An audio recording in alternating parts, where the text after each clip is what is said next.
Hi, this is Juan. So if you saw my previous video, you know that for the last year or so, I've been trying to figure out what I wanted to do with my life. But to no avail, I could not find the answer. I'm still looking. However, to facilitate my search, I've been downsizing all of my physical belongings, all of my gear, to stay nimble and mobile, to be able to go anywhere around the world at any time I wish. This entailed a need for a flexible mobile computer setup that offered desktop class functionality. I needed a setup that could fit in a backpack and a portion of a travel case. And when I'm on the go, I wanted to carry a sleek, thin laptop with serious CPU horsepower that could handle big, complex Excel files. And when I come home, I could hook it up to a single cable and upgrade to a machine with serious video editing power and desktop-level gaming performance.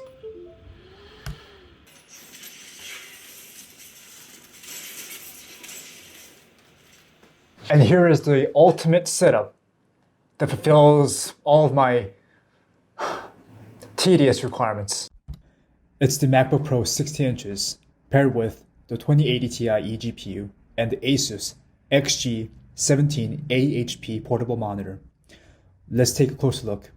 The Asus XG17 AHP monitor is a portable 17-inch 2040Hz high refresh monitor that can receive DisplayPort signal and power via single USB-C cable. If you have a USB-C DisplayPort on your GPU, then you can lose another power cable on your desk, which allows you to have a clean-looking setup. A single Thunderbolt connection from the Razer core provides both 100 watts of power and data signal to the laptop, so that you don't need another power cable. So, in all, you need only two cables on your desk. One Thunderbolt cable connecting your MacBook and the eGPU, and one USB-C cable connecting your monitor to the GPU. I use the tripod to position the monitor at eye level and improve work ergonomics. I also use a quick latching device with a 1/4-inch thread screw to easily take the monitor on and off the tripod. This item will be listed in the video description below. The dual 16-inch and 17-inch monitor setup offers more than adequate screen size for video editing or office work, such as Excel. The two monitors complement each other perfectly since they both have the same height.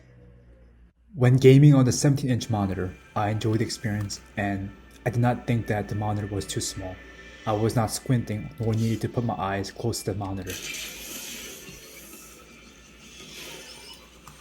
This setup requires no separate speakers since the MacBook Pro 16 inches has incredible speakers.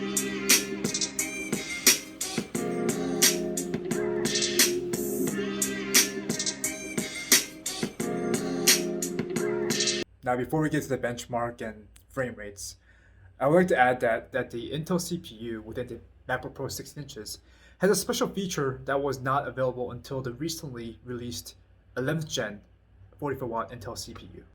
The screen here shows the motherboard layout for the 2016 MacBook Pros. And since Intel-based laptops share similar motherboard design, I will use these diagrams as reference.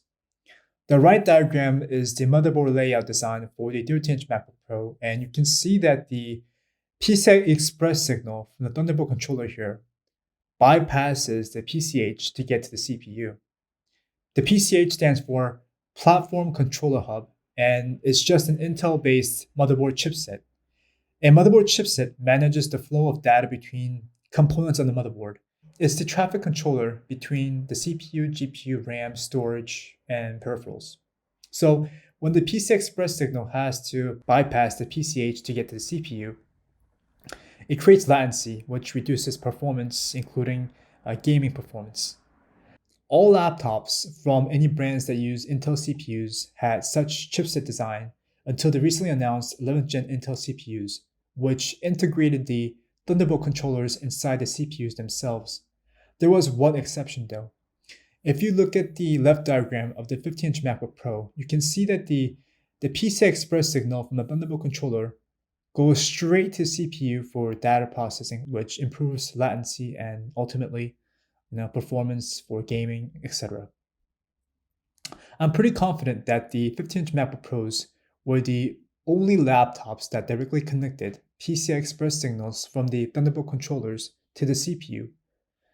The 16-inch MacBook Pro shares the same design And in theory, the 15 and the 16-inch MacBook Pros were the best laptops for eGPU setups prior to the 11th gen Intel CPUs. Let's look at gaming performance. On TimeSpy, this setup scored 11,241, and this score was better than 91% of all the results. I obtained this score when I turned on the hyper-threading feature on the CPU. And when I turned off the hyper-threading feature on the CPU, I obtained 10,593, which was 7.1% worse than the previous score when I turned on the hyper-threading on the CPU. Now, there are two components to the overall TimeSpy score, that's graphics score and the CPU score. Whether you turn off or turn on the hyper-threading on the CPU, you get similar graphics score, but you get significantly better CPU score when you turn on the hyper-threading technology on the CPU. But this is just a benchmark, and it's not the case in real-world gaming performance. Let's use Destiny 2 game to test my thesis. I chose Destiny 2 to test the computer's real-world performance, since it's a game that requires high level of performance from both the CPU and GPU. As shown here, when hyper-threading is turned off, the game plays smoothly at around 100 to 120 frames per second, while when hyper-threading is turned on, there are many instances of significant frame rate drops. This is due to thermal limit throttling, which results in widely varying amount of power delivery to the CPU. It seems that the CPU consumes about 5 more watts of power with hyper-threading on, which results in higher thermals. Without hyper-threading, the CPU is able to handle sustained power delivery at around 50 to 55 watts. Going forward, I will just test other games with hyper-threading turned off. Also, within this instance of the PvP match, you can see that when hyper-threading is turned on, the CPU only uses 1 to 2 cores, and when hyper-threading is off, it tries to utilize all of its cores. It's probably because of thermal constraints.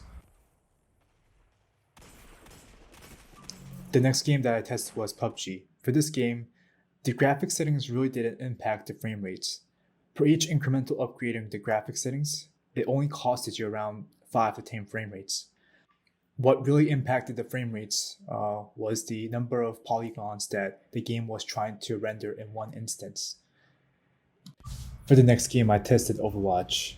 For this game, I tried to include footages of when there was a lot of action and there was not much action. Now I have to admit, this setup cannot compete with desktop and raw performance. However, the proposition value of this setup is not just performance. This one computer solution setup offers the highest portability and performance score per each cubic inch and pound. Now you can argue that the recently released gaming laptops can push similar level of performance. However, they are not as portable as the MacBook Pro 16 inches. You have to carry around huge AC bricks, and let's face it, you cannot carry around Alienware or Razer laptops with huge green Snake logos to work. Well, this is my setup, and since I don't game that much, I plan to sell off my eGPU and my 17-inch monitor to anyone who's willing to pay the fair market price for these items. Going forward, I will simply be using my MacBook Pro 16 inches and my iPad. My iPad will be serving its purpose as both a tablet and secondary monitor for my MacBook Pro 16 inches.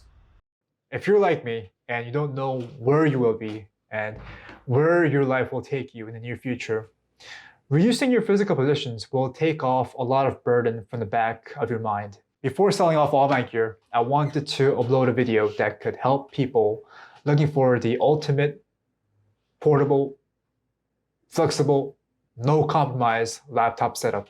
Well, that is it. That's a wrap. Stay healthy, and I'll see you in the next video. One out. No, from one.